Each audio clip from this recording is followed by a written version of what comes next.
한국의 신학자로서 혹은 사상가로서 한국교회에 많은 영향을 미쳤던 안병무 목사님이라고 하는 분이 계십니다.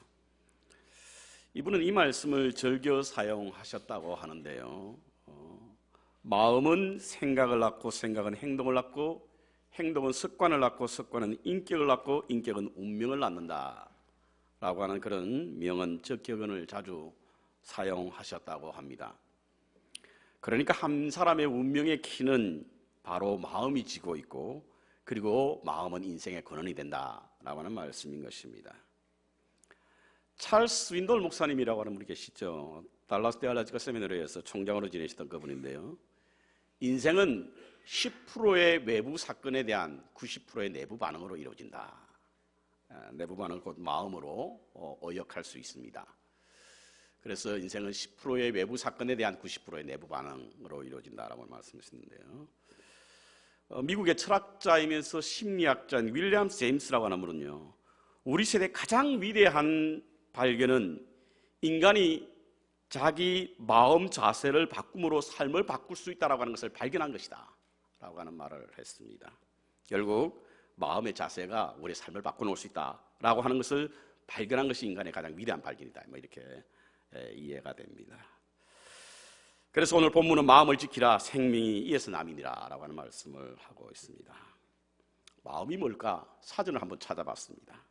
사전을 찾아봤더니 사람의 지정의의 움직임, 또 그 근원, 생각하고 있는 일, 선악을 분별하는 것, 기분, 인정, 의미 등이 움직이는 곳이 마음이라고 합니다.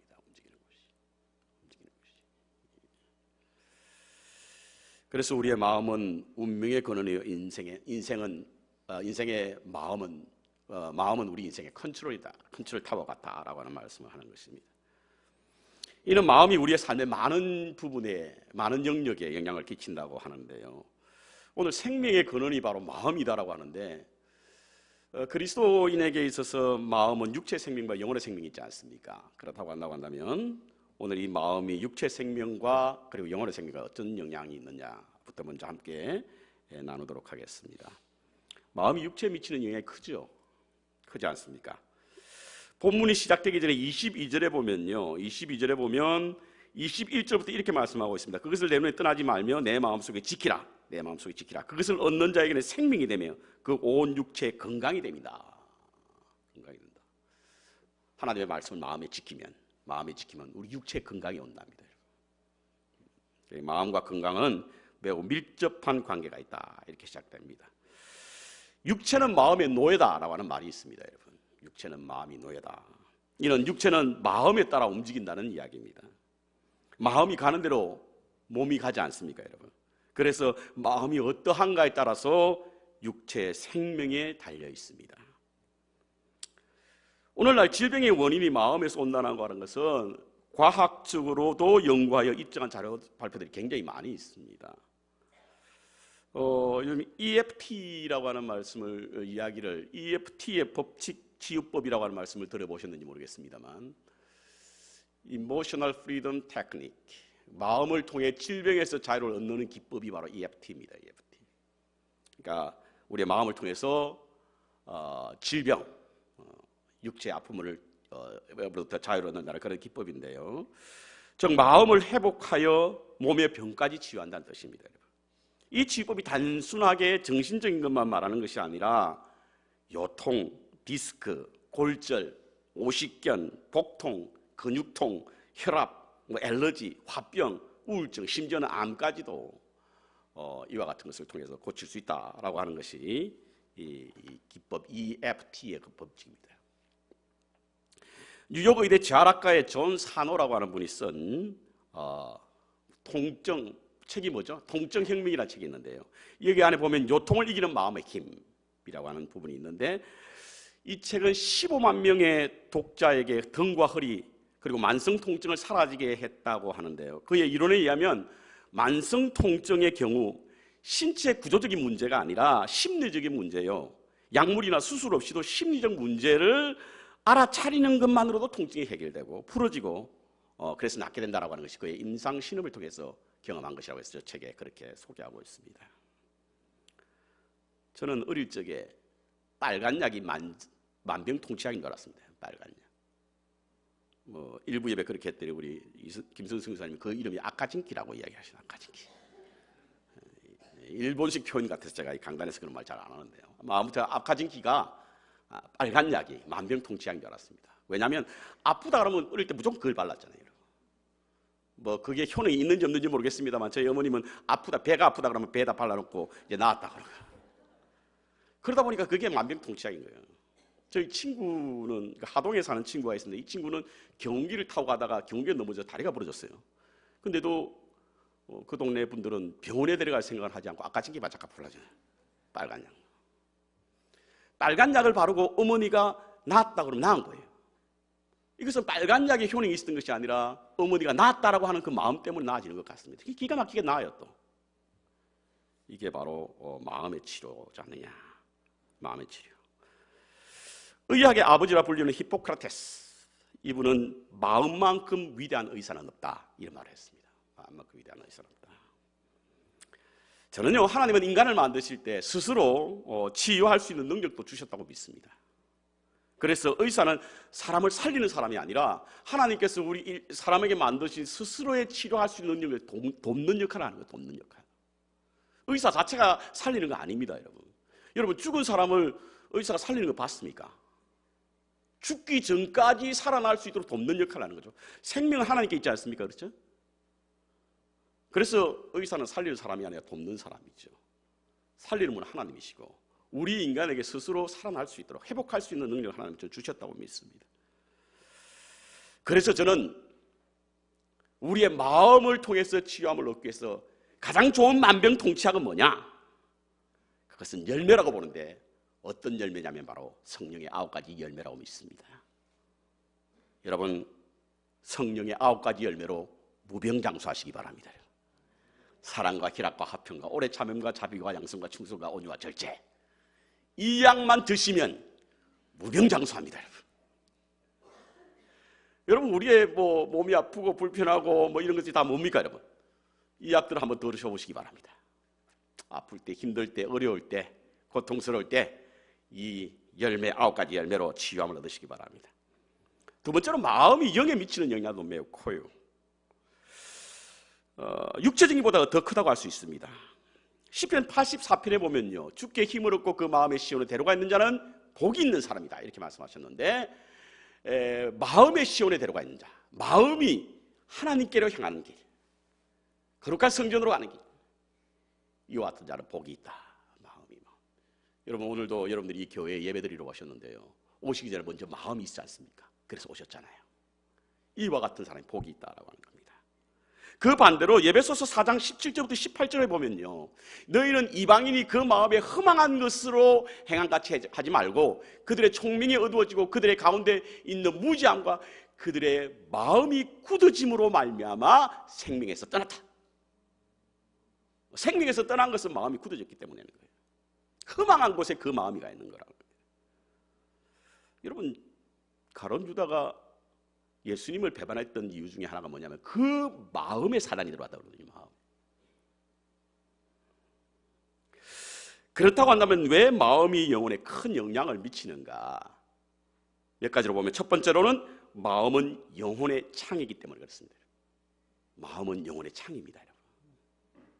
이는 우리의 영을 마음을 통해서 들여다볼 수 있다는 뜻입니다. 우리의 마음은 하나님의 마음을 반영하고 있기 때문에 우리의 영적 상태를 가름하는 것은 바로 우리의 마음입니다. 마음. 나쁜 마음을 가진 사람이요 건강한 영성을 가질 수는 없습니다.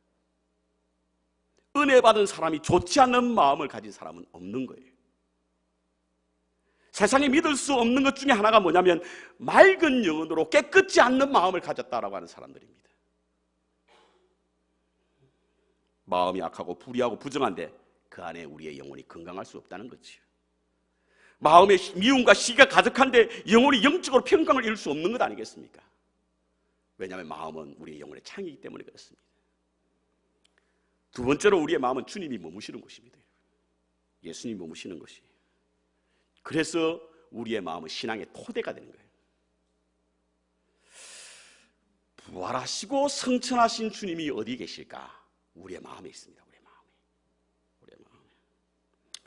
마음에. 지금 믿는다는 것의 행복이라는 책을 여러분들이 읽고 계실 텐데요. 그 장경철 교수님이 믿는 믿음의 사람들이 가져야 할 두 가지, 2000년 전에 일어났던 역사적 예수님, 그리고 부활하시고 성천하신 그 예수님을 오늘날 우리의 현재 삶으로 끌어들이는 현재성이 있어야 하고, 그리고 그 예수 그리스도가 우리 마음속에 있는 내재성이 있어야 한다라고 하는 말을 강조했는데, 그것은 바로 우리 주님 우리 안에 계신다는 거예요. 여러분, 예수님을 할 때 세 가지를 꼭 아셔야 됩니다. 세 가지. 첫 번째로 역사적 예수 알아야 돼요. 두 번째, 부활하신 예수님 알아야 됩니다. 마지막으로 다시 오실 예수님에 대해서 알아야 돼요. 이 다시 오실 예수님 어디 계시냐? 우리 마음에 계신다는 거예요. 세 번째로, 하나님은 우리의 마음을 들여다보시고 계신 거죠. 우리의 마음을 하나님께서 우리의 마음을 들여다보시고 계시기 때문에 우리의 마음이 영혼과 굉장히 밀접한 관계, 영향을 미친다는 것입니다. 여러분. 예레미야서 17장 9절부터 10절에 보면, 만물보다 거짓되고 심히 부패한 것은 마음이라 누가 능히 알려마는 나 여호와는 아신다. 했습니다. 10길 물쏘고 날아서 한 길 사람의 마음속을 모른다는 말씀이 있죠. 모르거든요. 근데 누구는 아신다? 하나님은 아신다는 거예요. 하나님은 아십니다. 왜냐하면 하나님께서는 보고 계시기 때문에 그렇습니다. 그래서 하나님께서는 사람을 외모로 취하지 아니하시고 중심을 보고 취하신다고 말씀하셨잖아요. 이것은 사무엘이 다윗에게 기름 부을 때 하신 말씀이고요, 베드로가 고넬료에게 세례를 베풀 때 한 말씀이에요. 하나님은 중심을 보신다는 거예요. 외모를 취하지 않고. 하나님 우리 마음을 아십니다. 여러분. 보고 계신다는 거예요. 김남준 목사님이 쓴 마음 지킴이라는 책이 있습니다. 이 책에 보면 이야기 하나가 나옵니다. 어떤 이야기가 나오냐면, 어떤 사람이 천국에 갔더니 천사가 큰 책 한 권을 그 앞에 탁 던져놓더라 합니다. 그러면서 하는 이야기가, 이 책은 내가 세상에 있을 때 내가 행한 모든 일을 다 기록하고 있어, 이렇게 말씀하고 있더라 합니다. 그래서 그 책을 받아본 사람이 첫 번째 장을 열어본 거예요. 열어봤더니 그곳에 빼곡하게 뭔가 써있더라 합니다. 그 천사에게 물었대요. 이게 뭡니까? 라고 물었더니 그 천사가 하는 말이, 이는 당신이 세상에 있을 때 행동으로 지은 모든 죄가 다 기록되어 있습니다. 두 번째 장을 열었더니 앞장보다 좀 더 많은 글이 써 있더라는 거예요. 이건 뭡니까? 라고 물었더니 이것은 당신이 세상에 있을 때 말로 지은 죄를 기록한 것입니다. 세 번째 장을 열었더니 그보다 좀 더 많은 분량이 있더랍니다. 천사가 하는 말이, 이 글은 바로 당신이 생각으로 지은 죄를 기록한 것입니다. 마지막 장을 열었더니 얼마나 많은지 빼곡해서 아주 작은 글씨로 읽을 수도 없으랍니다. 이것은 당신이 세상에 있을 때 마음으로 지은 죄를 기록한 것입니다. 이 말은 무엇을 의미합니까? 하나님은 우리의 마음을 보고 계신다는 겁니다. 마음을 지키고 계신다. 그렇습니다. 마음이란 결코 추상적인 에너지가 아닙니다. 여러분. 우리의 실생활에 깊은 영향을 미치고 있기 때문에 육체 생명, 영혼의 생명에 실제적인 힘을 발휘하는, 미치는 영향력이 굉장히 큽니다. 여러분. 그래서 오늘 본문에 육체적인 것과 영적인 것에 생명을 위해서 내 마음을 지키라. 내 마음을 지키라. 생명이 이에서 납니다. 그렇다고 한다면 마음을 어떻게 지킬 것인가? 첫 번째로 우리의 마음을 살펴야 합니다. 살펴야 합니다. 저희 집 앞에 뜰 조그만 게 있죠. 그래서 이것저것 심습니다. 그런데 비가 오고 난 후에 가보면요, 잡초가 얼마나 무성하게 자라는지 모릅니다. 금세 자라서 그것을 뽑아주지 않으면 그 잡초가 그 밭을 완전히 뒤덮습니다. 그래서 우리는 끊임없이 그것을 관리하고 살피고 그 밭을 이렇게 기경하는 거죠. 우리의 마음도 마찬가지입니다. 여러분. 우리가 보고 듣고 말하는 것이 우리 마음의 자리를 잡는데요, 항상 좋은 것, 예쁜 것, 아름다운 것, 신령한 것만 있는 건 아니잖아요. 우리 마음 속에는 그렇지 못한 것들이 많이 들어옵니다. 부패하게 하는 마음, 완악하게 하는 마음, 이것들이 우리의 마음을 병들게 한다는 거예요. 그래서 우리는 우리 스스로 마음을 끊임없이 살피지 않으면 안 됩니다. 우리 마음이 방이라고 하죠. 방. 우리 마음이 방이라고 합니다. 이 방에 무엇이 있느냐에 따라서 우리의 마음의 방이 바뀝니다. 식탁이 있으면 식당이 되잖아요. 침대가 있으면 침실이 되죠. 우리의 마음에 어떤 것이 있느냐에 따라서 달라지는데, 그래서 우리의 마음을 항상 살펴서 거룩함으로 우리의 방을 만들지 않으면 우리의 마음을 지킬 수가 없습니다. 그런 마음을 어떻게 살필 수 있을까? 여러분, 우리의 마음의 상태를 가장 잘 알 수 있는 것은 생각입니다. 생각. 내가 지금 마음의 상태가 어떤 거냐? 지금 생각하고 있는 것이 내 마음이에요. 지금 내 생각으로 떠오르는 것이 내 마음입니다, 여러분. 우리의 마음은 생각의 산물이고 공장이라고 하지 않습니까?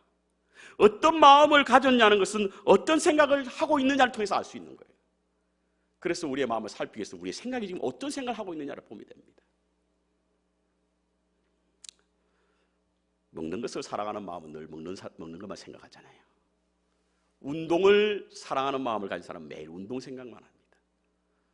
아내를 사랑하는 사람들은 앉으나 서나 당신 생각밖에 없습니다. 그렇습니다.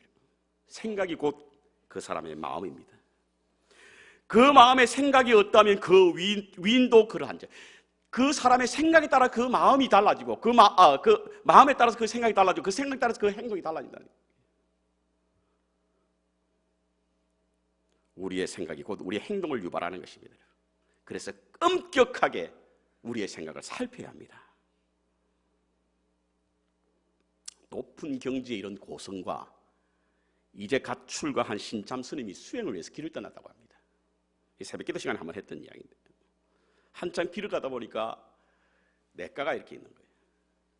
근데 그 전날에 비가 많이 와서 그런지 냇가에 물이 넘칩니다. 건너편에 보니까 어떤 젊은 새댁이 그 냇가를 건너지 못해서 막 좌우를 살피고 있는 거예요. 오시절과 건너지 못하고 그 살피고 있는데, 갑자기 고승이 그 냇가를 첨벅첨벅 흘러더니 그 안악을 업어서 길을 건너게 하는 거예요. 냇가를 건너게 하는 겁니다. 신참 스님은 그 모습이 너무 충격적이었어요. 아니, 수행의 길을 떠나는 높은 경지에 있는 고승이 어떻게 남의 집 안악에 업고 냇가를 건널 수 있을까? 길을 건너는 내내, 그 길을 가는 내내 그 생각이 떠나지 않는 거예요. 그래서 한참 길을 가고 난 후에 용기를 내서 신참 스님이 물었습니다. 고승에게.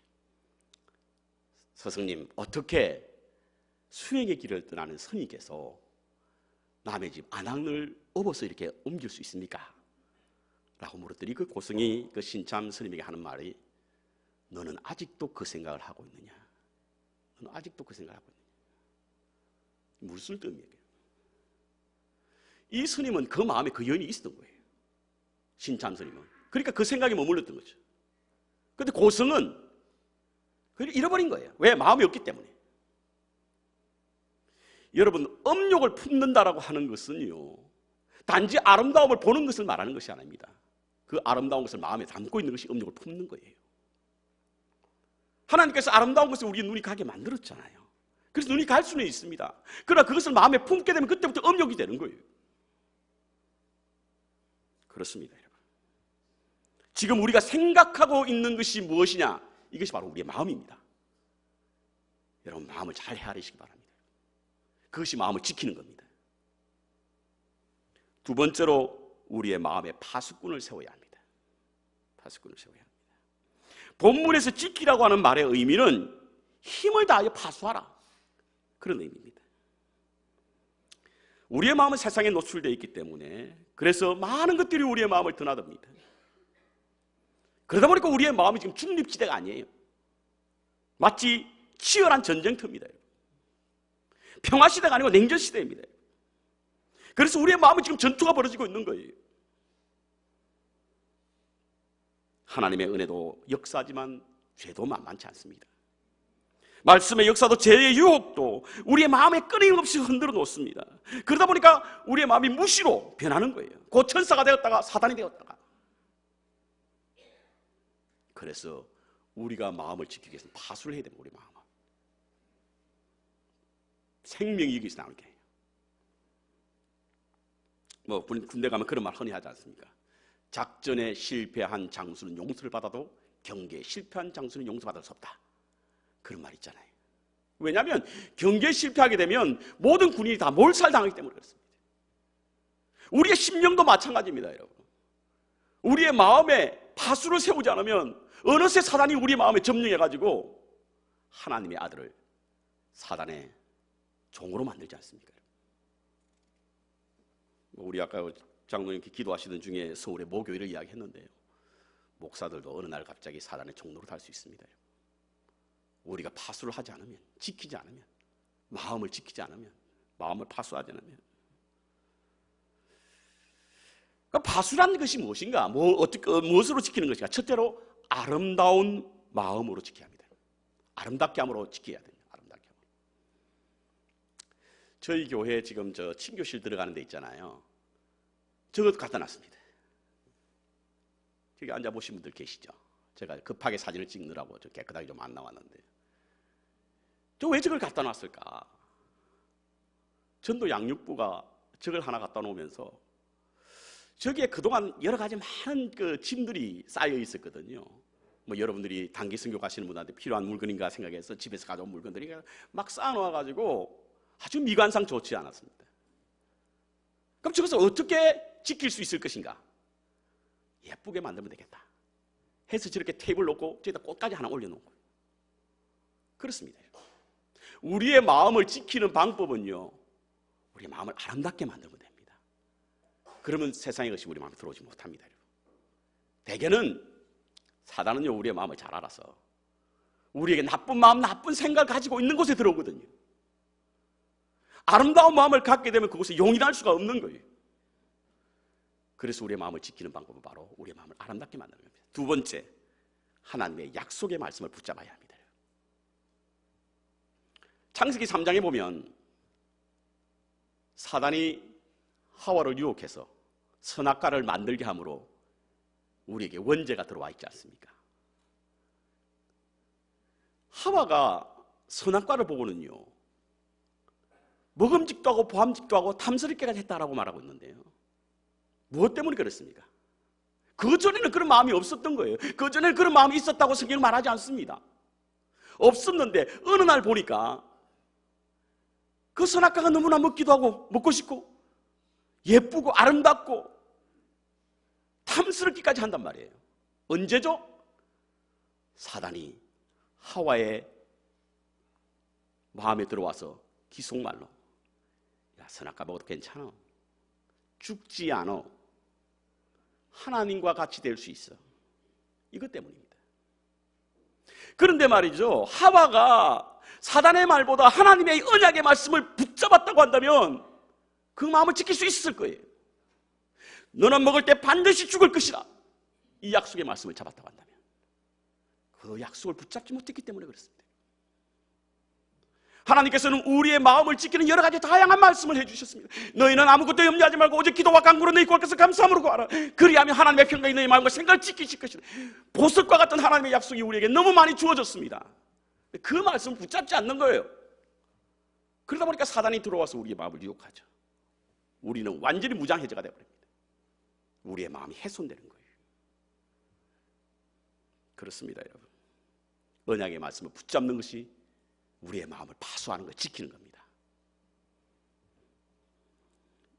세 번째로 우리 주인을 바꿔야 합니다. 주인을 바꿔야. 우리 마음의 주인을 바꿔야 합니다. 마음을 지킨다라고 하는 것이 그렇게 쉽지 않습니다. 마음을 지키는 것이. 우리 마음에 하나님의 말씀이 들어오고 그 말씀 때문에 우리가 은혜도 받고 앞으로 이렇게 살아야 되겠다라고 하는 결단도 하지만 문 밖에 나서면요, 금세 잊어버려요. 이렇게 살면 안 되지, 내가 하나님 앞에 섰을 때 부끄럽고 수치를 당하면 안 되지 라고 하는 마음이 들지만 금세 우리는 그 마음을 잃어버리지 않습니까, 여러분? 왜죠? 우리 안에 있는 엄연한 죄악들, 죄에 익숙한 우리의 마음, 새 속에 길들여진 우리의 생각 때문에 그렇습니다. 그래서 우리는 이것을 바꿔야 합니다. 그러지 않으면 그 늪에서 빠져나올 수 없습니다. 사도 바울 선생님도 그와 같은 말을 했어요. 사도 바울 선생님, 로마서 7장을 보십시오. 7장에 내 속사람으로는 하나님의 법을 즐거워하되 내 지체 속에서 한 다른 법이 내 마음의 법과 싸워 내 지체 속에 있는 죄의 법으로 나를 삼는 것을 보는도다. 오호라 나는 공고한 자로다. 누가 나를 사망의 늪에서 끌어내려. 이 말씀은 우리에게 큰 위로가 됩니다. 그렇죠? 사도 바울도 그랬는데. 그런데요, 이 말씀 다음에 사도 바울 선생님 뭐라고 고백하겠냐면 그래도 감사한다. 왜? 예수 그리스도 때문에 이겁니다. 그리스도로 말미암아 우리가 성령의 법을 알았기 때문에 우리가 그래도 이길 수 있다. 하나님의 성령이 우리 가운데 지키는 것은 바로 예수 그리스도께서 이 땅에 오셔서 우리에게 성령을 주심으로 말미암아 이러한 모순된 삶을 살고 있지만 우리에게 이김을 주시기에 감사한다. 이렇게 고백하고 있는 거예요. 이 말은 뭡니까? 여러분? 우리를 지키는 것은 내가 아니라는 거예요. 나는 이길 수가 없다는 겁니다. 끊임없이 우리에게 공격하는, 불화살을 가지고 공격하는 그들은 사단의 전쟁에 우리 이길 수 없다는 거예요. 그렇습니다, 여러분. 마음을 지키기 위해서는 주인을 바꿔야 합니다. 뭐 좀 고쳐 쓸 수 있는 거 이거 아닙니다, 여러분. 좀 바꾸면 이거 아니에요. 통째로 우리는 주님을 우리 주인으로 모시기 전에는 우리는 우리의 마음을 지킬 수가 없는 것입니다. 바꾸지 않으면 잠시 우리 양심을 때리는 소리에 귀를 기울이라고 이내 이전의 모습으로 돌아가는 것이 오늘날 우리의 모습이지 않습니까? 여러분, 자동차는 누가 운전하느냐에 따라서 가는 방향이 달라요. 맞죠? 우리 인생의 운전수가 누구냐에 따라서 우리 길이 달라집니다, 여러분. 생명의 길이 될 수 있고 멸망의 길이 될 수가 있는 거예요. 거룩한 길이 될 수 있고 쾌락의 길이 될 수 있습니다. 복 있는 길로 갈 수 있고 어떤 길로 죄인의 길에 설 수도 있습니다. 누가 내 마음의 운전수냐에 따라서 내 인생의 종착역이 달라질 수 있습니다. 그러므로 우리는 우리 마음의 운전수를 바꿔야 합니다. 저는 하나님이 우리의 중심을 보시는 분이다라고 하는 것을 보면요, 하나님께서 우리의 마음을 중심을 보는 이유는 우리가 무슨 죄를 짓느냐, 무슨 마음을 가지고 있느냐 이렇게 보기 위해서 우리의 중심을 보기도 하시지만 매우 많은 순간 우리의 연약함, 우리의 부족함, 우리의 상처도 주님은 보신다는 것을 믿습니다. 그래서 우리 중심을 보는 거예요. 그러기에 위로자가 되셔서 우리를 찾아보셔서 우리의 마음을 어루만져 주시는 겁니다. 그렇다고 하면 우리 인생의 주인을, 운전수를 주님에게 두게 되면 우리의 마음을 지킬 수 있는 줄 믿습니다. 세계적인 영웅 나폴레옹은요, 전쟁에 피해서 그의 마지막 여생을 세인트 헬레나 섬에서 보냈다고 그러죠. 보내다가 인종이 가까웠을 때에 그는 자신의 삶을 돌아보면서 내 생애 행복한 날을 손꼽아 봤더니 겨우 엿새밖에 안 되더라 이렇게 고백했습니다. 그런데 장님이요 벙어리요 기머거리였던 삼중고를 앓고 있었던 헬렌 켈러 여사는요, 세상에 떠날 때에 그는 나의 일생은 아름다웠다 이렇게 고백합니다. 이 두 사람 한번 비교해 보십시오. 한 사람은요, 돈과 권력, 명성과 지위, 많은 경륜, 세계적인 영웅이었지 않습니까? 내 사전에는 불가능이 없다라고 할 만큼 그런 용기 있는 삶을 살았던 사람입니다. 그런데 그는 불과 엿새밖에 내 삶에 행복이 없었다라고 말합니다. 그러나 그와 반대로 가진 것도 없고 볼 수도 없고 들을 수도 없고 말할 수도 없었던 헬렌 켈러 여사는 생을 마치는 순간 내 생은 참 아름다웠다라고 했던 것은 어떤 것이 우리에게 참된 행복을 가져다 줍니까? 그건 마음입니다. 마음. 영국의 시인 밀턴은요, 마음은 천국을 만들 수도 있고 지옥을 만들 수도 있다고 했습니다. 정말 우리의 마음이 때로는 천국과 같기도 하고 때로는 지옥과 같은 마음을 갖기도 하지 않습니까? 그래서 우리는 우리의 마음을 지켜야만 천국과 같은 삶을 살아갈 수 있는 줄 믿습니다. 데살로니가 전서에는요 5장에는 이와 같은 말씀하고 있습니다. 평강의 하나님이 친히 너희로 온전히 거룩하게 하시고 또의 온 영과 혼과 몸이 우리 주 그리스도의 강림하실 때까지 흠없기를 원한다. 우리의 마음과 심령이 흠이 없기 위해서는 우리의 무시로 우리의 생각을 들여다봄으로 마음을 살피고 아름다움과 언약의 말씀을 품음으로 파수꾼을 세워 주님을 우리의 마음의 운전수로 삼는다고 한다면 그것이 참된 행복한 흠이 없는 믿음의 삶이 아니겠습니까? 그 믿음으로 승리하시는 한 주가 되시기를 주님의 이름으로 축원합니다.